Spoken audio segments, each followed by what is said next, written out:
19 میں مجھے امام سخاوی نے جواب دیا، فرماتے مولوی صاحب آپ کے علم میں نہیں، احمد سے لے کر عمارہ بن قاقا، ابو زرع تک یہ 4 بندے وہ جنہیں ہم نے چیک کیا، ابو ہریرہ وہ جسے رب نے چیک کیا، انہیں مومن ہم نے کہا، اسے مومن خدا نے کہا، انہیں سچا ہم نے کہا، انہیں سچا خدا نے کہا، انہیں عادل ہم نے کہا، انہیں عادل خدا نے کہا، انہیں نمازی ہم نے کہا، انہیں نمازی خدا نے کہا، انہیں صادق ہم نے کہا، انہیں صادق رب نے کہا۔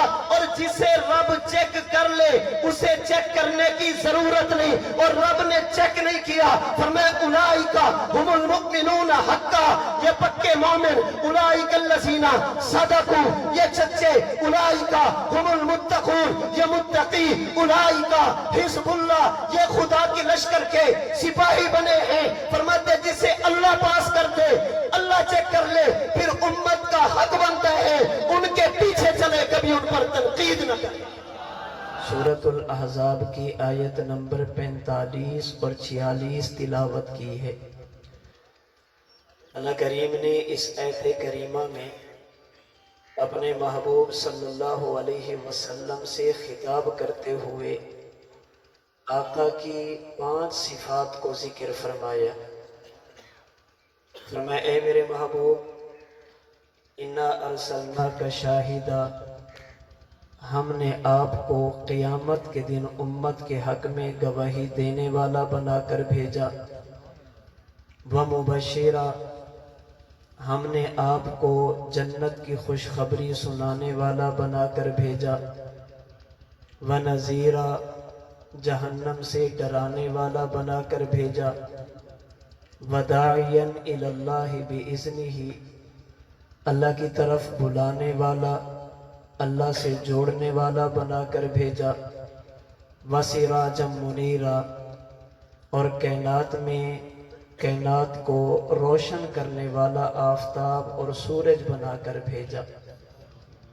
آج کی اس نشست میں آپ کے سامنے پیغمبر کی ان 5 صفات میں سے 5ویں اور آخری صفت پر تھوڑی سی بات عرض کرنا چاہتا ہوں کہ اللہ کریم نے جو اپنے محبوب کو سراجا منیرا فرمایا، اس کا مقصد کیا ہے، اس میں پیغمبر کی عظمت کیا ہے، اللہ کے نبی کا مقام، مرتبہ اور شان کیا ہے۔ حکیم الاسلام حضرت مولانا قاری محمد طیب قاسمی رحمہ اللہ نے اسی بات کو سمجھانے کے لیے ایک کتاب لکھی ہے جس کا نام ہے آفتاب نبوت۔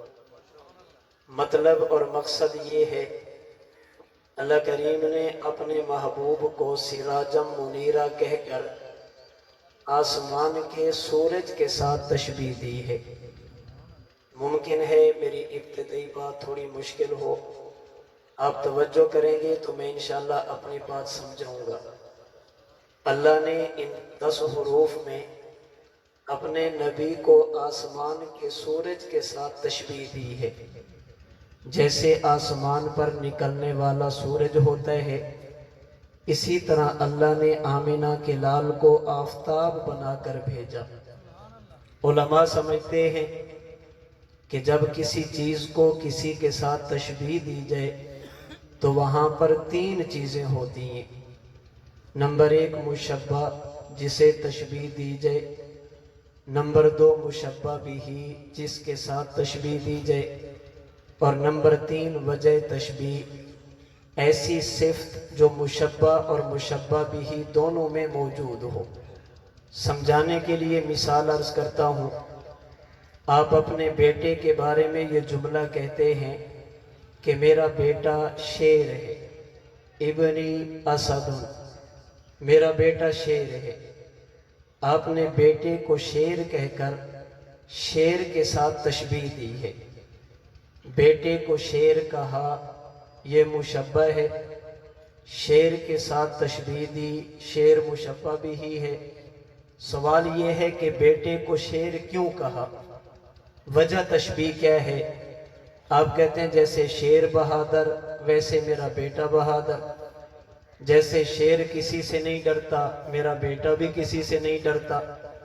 تو بیٹے کو شیر کے ساتھ تشبیہ دی، جسے تشبیہ دی وہ مشبہ، جس کے ساتھ دی وہ مشبہ بھی ہی، اور کیوں دی ہے یہ وجہ تشبیہ۔ اللہ فرماتے ہیں محبوب ہم نے آپ کو سراجم منیرہ بنا کر بھیجا۔ اللہ نے یہ لفظ فرما کر اپنے پیغمبر کو آسمان کے سورج کے ساتھ تشبیہ دی۔ اللہ کے نبی مشبہ، آسمان کا سورج مشبہ بھی ہی۔ مہمان آتے رہیں گے جاتے رہیں گے، آپ توجہ رکھیں گے۔ اللہ نے اپنے نبی کو سراجم منیرہ کہا، پیغمبر کو تشبیہ دی تو حضور مشبہ، سورج کے ساتھ دی تو وہ مشبہ بھی ہی۔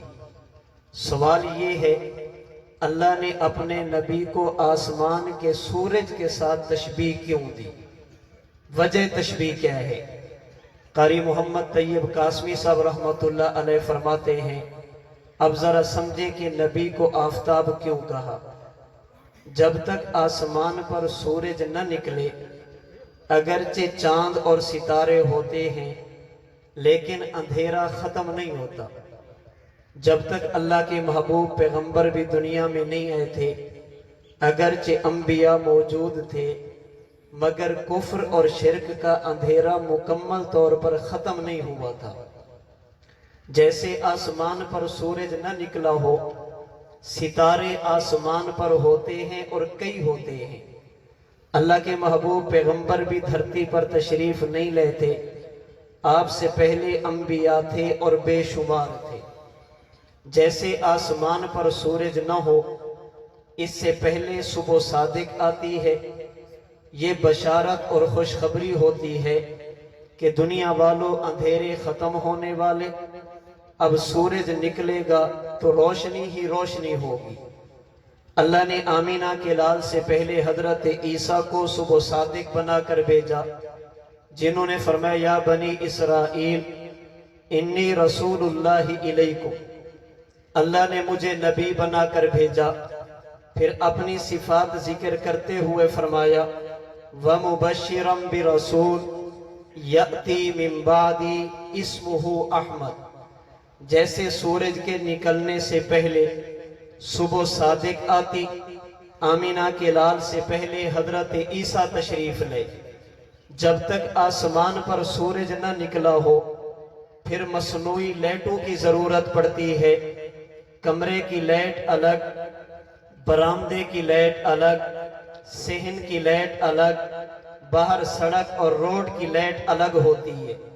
لیکن جب آسمان پر سورج نکل آئے، وہ پوری کائنات کا ایک ہی ہوتا ہے، اس کے ہوتے ہوئے مزید کسی روشنی کی ضرورت نہیں رہتی۔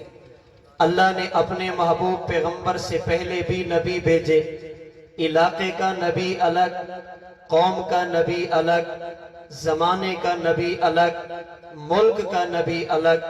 اللہ نے فرمایا محبوب ہم نے آپ کو سراجم منیرہ بنا کر بھیجا، جیسے آسمان پر سورج نکلے لائٹوں کی ضرورت ختم، آپ کے تشریف لانے سے انبیاء کی نبوت کی ضرورت بھی ختم ہوگی۔ اس کی وجہ یہ ہے اللہ نے آسمان کے سورج پر روشنی کے تمام مراتب ختم کر دیے، اور اللہ نے آمینہ کے لال پر نبوت کے تمام کمالات کو بھی ختم کر دیا۔ آسمان کا سورج ایسا سورج ہے جس سے ستارے بھی روشنی لیتے، چاند بھی روشنی لیتا، کائنات کی ایک ایک چیز اس سے روشنی لیتی۔ اللہ کے محبوب پیغمبر کو بھی خدا نے نبوت کا آفتاب بنا کر بھیجا۔ آپ سے حضرت آدم نے بھی لیا، سیدنا ابراہیم نے بھی لیا، سیدنا اسماعیل نے بھی لیا، تمام انبیاء نے آپ سے کمالات کو لیا، جسے مولانا جامی رحمت اللہ علیہ نے اپنے ذوق میں یوں کہا تھا حسن یوسف دم عیسیٰ ید بیضا داری آنچ خوبہ ہما دارن تو تنہا داری حجت الاسلام والمسلمین قاسم العلوم والخیرات بانی دار العلوم دیوبند حضرت مولانا محمد قاسم نانوتوی رحمہ اللہ نے علماء دیوبند کے اسی عقیدے کی ترجمانی اور مولانا جامی کے اس فارسی شعر کو اردو زبان میں یوں سمجھایا کہ آقا جہاں کے سارے کمالات ایک تجھ میں ہیں اور تیرے کمال کسی میں نہیں مگر دو چار. جیسے اللہ نے آسمان کے سورج کو ایسا با کمال بنایا اس پر روشنی کے مراتب ختم. محمد مصطفیٰ صلی اللہ علیہ وسلم کو بھی نبوت کا یوں آفتاب بنایا. آپ پر نبوت کے کمالات ختم. آسمان کے سورج کی روشنی تقسیم ہو جائے وہ ستارے بنتے, چاند بنتا, کائنات کی باقی روشنیاں بنتی, اور جب ساری روشنیاں اکٹھی ہو جائیں وہ ایک سورج بنتا. محمد مصطفیٰ کے کمالات کو پھیلا دیا جائے, آپ کے کمالات کو بکھیر دیا جائے, آپ کے کمالات کو تقسیم کر دیا جائے. آدم سے لے کر عیسیٰ انبیاء بنتے, صدیق کی الف سے لے کر علی کی یا تک صحابہ کرام بنتے, امام بخاری سے لے کر امام طحاوی تک محدثین کرام بنتے, حضرت امام ابو حنیفہ سے لے کر امام احمد بن حنبل رحمہم اللہ تک یہ علماء فقہاء بنتے. علماء کا علم میرے نبی کے علم کا صدقہ, عابدین کی عبادت میرے پیغمبر کی عبادت کا صدقہ, انبیاء کی نبوت آمینہ کے لال کی نبوت کا صدقہ. جیسے آسمان کے سورج کی روشنی کو پھیلایا جائے پوری کائنات بنتی, کائنات کی روشنی کو اکٹھا کیا جائے صرف سورج بنتا. اسی طرح آمینہ کے لال کے کمالات کو پھیلایا جائے پوری کائنات بنتی, انبیاء بنتے, اور ان کے کمالات کو اکٹھا کر دیا جائے پھر محمد مصطفیٰ بنتے. اس لیے علماء کی موجودگی میں بڑی ذمہ داری کے ساتھ یہ بات عرض کر رہا ہوں, اللہ نے اپنے نبی سے پہلے ہر نبی کو با کمال بنایا, اللہ نے ہر نبی کو بے عیب بنایا, اللہ نے ہر نبی کو صاحب کمال بنایا. لیکن ہر نبی میں اللہ نے کسی نہ کسی ایک کمال کو غالب رکھا. حضرت آدم کو دیکھو گے آپ کو خلق کا غلبہ نظر آئے گا, سیدنا شیس کو دیکھو گے معرفت الہی کا غلبہ نظر آئے گا, سیدنا نوح علیہ السلام کو دیکھو گے جوش تبلیغ نظر آئے گا, سیدنا داؤد کو دیکھو گے آپ کو خوبصورت آواز نظر آئے گی, سیدنا سلیمان کو دیکھو گے آپ کو سخاوت نظر آئے گی, سیدنا ایوب کو دیکھو گے آپ کو صبر نظر آئے گا, سیدنا یوسف کو دیکھو گے آپ کو حسن نظر آئے گا, اگر سیدنا ابراہیم کو دیکھو گے آپ کو جذبہ توحید نظر آئے گا, سیدنا اسماعیل کو دیکھو گے آپ کو ایثار اور قربانی کا غلبہ نظر آئے گا, سیدنا موسیٰ کلیم کو دیکھو گے آپ کو جلال کا غلبہ ملے گا, سیدنا مسیح علیہ السلام کو دیکھو گے آپ کو عبادت زہد و ورع کا غلبہ نظر آئے گا. یہ ایک ایک نبی میں اللہ نے الگ الگ کمالات کو رکھا. اب آئیے محمد مصطفیٰ کی زندگی کو دیکھو, اگر حضرت آدم میں خلق کا غلبہ اللہ کے نبی میں خلق بھی نظر آئیں گے, حضرت شیس کی معرفت محمد مصطفیٰ میں نظر آئے گی, سیدنا داؤد کی خوبصورت آواز اللہ کے محبوب پیغمبر میں نظر آئے گی, سیدنا نوح علیہ السلام کی جوش تبلیغ اللہ کے محبوب پیغمبر میں نظر آئے گی, سیدنا داؤد کی خوبصورت آواز, سیدنا سلیمان کی سخاوت اللہ کے محبوب پیغمبر میں نظر آئے گی, حضرت جناب موسیٰ کلیم اللہ کا جلال محمد مصطفیٰ میں نظر آئے گا, حضرت عیسیٰ کی عبادت, حضرت عیسیٰ کا زہد و ورع آپ کو محمد مصطفیٰ میں نظر آئے گا, حضرت ایوب کا صبر اللہ کے محبوب پیغمبر میں نظر آئے گا, اور حضرت یوسف کا حسن بھی آپ کو محمد مصطفیٰ میں نظر آئے گا. اور صرف نظر نہیں آئے گا بلکہ ایسا کامل نظر آئے گا کہ حضرت یوسف کا حسن بھی محمد مصطفیٰ کے حسن کا صدقہ اور زکوٰۃ نظر آئے گی.